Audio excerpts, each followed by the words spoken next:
एक डॉक्टर जिज्ञासु बनकर भारत आए। वे ईश्वर और अध्यात्म को समझना चाहते थे।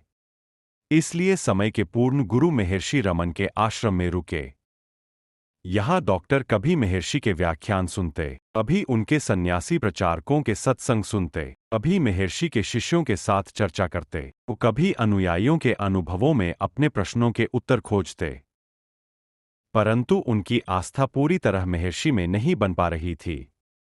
वे महर्षि को अपने गुरु के रूप में स्वीकार नहीं कर पाए थे। इसका एक बड़ा कारण था यह कि उनका आधा मन कहीं और ही अटका पड़ा था।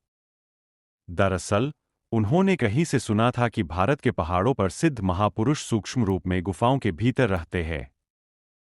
वे केवल सच्चे जिज्ञासुओं के समक्ष ही प्रकट होते हैं और उन्हें शिष्यों के रूप में स्वीकार करते हैं। बस इसी उत्सुकतावश एक दिन डॉक्टर चल पड़े पहाड़ों की ओर। शाम का समय था। डॉक्टर पहाड़ पर चढ़े जा रहे थे। वे नहीं जानते थे कि रात्रि के समय मार्ग में क्या क्या बाधाएं आएंगी। वे पथ में आने वाली सभी चुनौतियों से अनभिज्ञ थे। आगे रास्ते में उनका सामना कांटेदार झाड़ियों व विशाल शिलाखंडों से हुआ। वे किसी तरह हिम्मत जुटाकर आगे बढ़ते रहे। तब तक सूर्य भी अपने घर की ओर प्रस्थान कर गया था। कालिमा की ओढ़नी ने आकाश को ढकना आरंभ कर दिया था। कुछ पहाड़ी जंगली पशुओं के स्वर गूंजने लगे थे। डॉक्टर इस भयावह माहौल के शिकार हो गए। वापस लौटने की सोची तो उन्होंने पाया कि वे मार्ग भटक चुके हैं। अब डॉक्टर के कंपित मन से भाव में गुहार उठी, अगर इन पहाड़ियों या वादियों में गुप्त या प्रकट रूप से कोई सिद्ध महापुरुष है तो वे कृपा कर मेरी सहायता करें, क्योंकि मैंने तो आपको खोजने के लिए ही अपनी जान जोखिम में डाली है। तभी सामने से हाथों में मशाले थामे लोगों का एक लघु समूह आता हुआ दिखाई दिया। डॉक्टर ने ध्यान से देखा, वे सभी महर्षि रमन के शिष्य थे। जाने पहचाने चेहरे, जिनसे वे अच्छे से परिचित थे। शिष्य पास आते ही बोले, अरे डॉक्टर साहब, इन अनजान रास्तों पर आप अकेले क्यों आ गए? वह तो कृपा हुई महर्षि रमन जी की।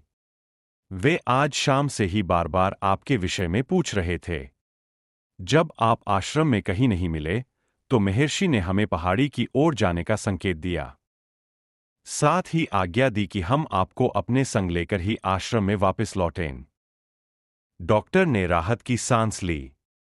उनका मन गहन चिंतन में डूब गया। बाहर से वे मौन रहे, पर भीतर मनोमंथन का शोर उठ गया। इतने दिनों से मैं आश्रम में हूं, पर महर्षि ने एक बार भी मेरे बारे में किसी से बात नहीं की। आज ही क्यों की? शिष्यों को पहाड़ी की ओर ही क्यों भेजा? ज्यों ही मैंने प्रार्थना की पुकार उठाई, त्यों ही महर्षि के शिष्य सहायता के लिए उपस्थित हो गए। क्या यह सब संयोग है? नहीं। ऐसा कैसे संभव है? पहली बार डॉक्टर का भावप्रवाह एक केंद्रित होकर महर्षि रमन की ओर बहा। यही तो पहला कदम था सद्गुरु को जानने और प्राप्त करने का। सभी आश्रम लौट आए। पहाड़ी पर हो रही बूंदाबांदी के कारण डॉक्टर के कपड़े भीग चुके थे, पर वे अपनी अवस्था की परवाह किए बिना शीघ्रता से उस कमरे में पहुंचे जहां महर्षि विराजमान थे। सर्वज्ञ गुरुदेव ने डॉक्टर पर गहरी दृष्टि डाली। उनकी दृष्टि में आनंद का भाव भी था। इस अलौकिक दृष्टि का असर दूसरी ओर भी दिखा। डॉक्टर गीले कंठ से बोल पड़े, महर्षि, आज मैं जान गया। आप केवल दिखने में साधारण हैं, परंतु आपका सूक्ष्म प्रभाव असाधारण है। आप बाहर के कण-कण में भी हैं और हम सब के मन में भी हैं। लेकिन मेरा दुर्भाग्य, यह चेतना मुझे इतनी देर बाद आई। कल ही मुझे वापस अमेरिका लौटना है। यदि मैं पहले चेत जाता तो आपके साथ बिताए सारे पल अविस्मरणीय बन जाते। मैं उन्हें शिद्दत से जीता, अमृत रस समझकर पीता। खैर, अब तो जाना ही होगा।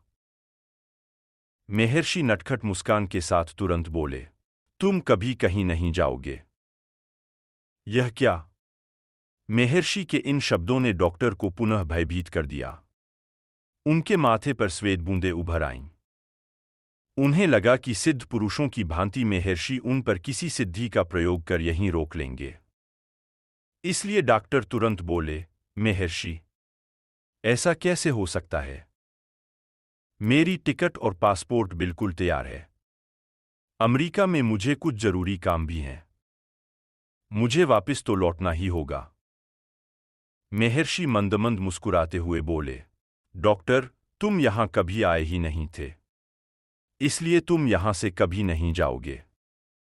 आते जाते तो सिर्फ कार, जहाज और रेलगाड़ी हैं।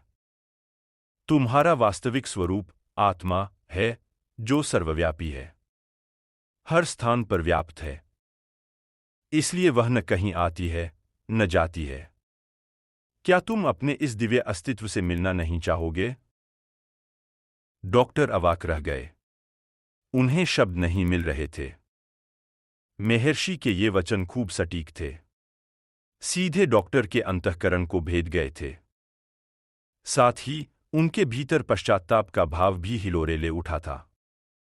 वे महर्षि के शब्दों पर संशय कर बैठे थे, इसलिए आत्मग्लानि से सिर झुका जा रहा था। डॉक्टर अब समझने लगे थे कि पूर्ण गुरु और उनके वचन बाहरी रूप से और स्थूल मस्तिष्क के छिछले स्तर से कहीं परे हैं। उन्हें मानवीय बुद्धि से नहीं समझा जा सकता। बस प्रार्थना में हृदय चाहिए। फिर सद्गुरु ही दयाल होकर अपनी सत्ता शिष्य के सामने प्रकट कर देते हैं। कहते हैं, डॉक्टर ने अमेरिका जाने से पूर्व अगली सुबह महर्षि रमन से ब्रह्मज्ञान की याचना की। उनकी अनुकंपा से आत्म साक्षात्कार का आनंद पाया। उनसे शिष्यत्व की दीक्षा प्राप्त की। जो पाने आए थे, भारत से वो लेकर गए।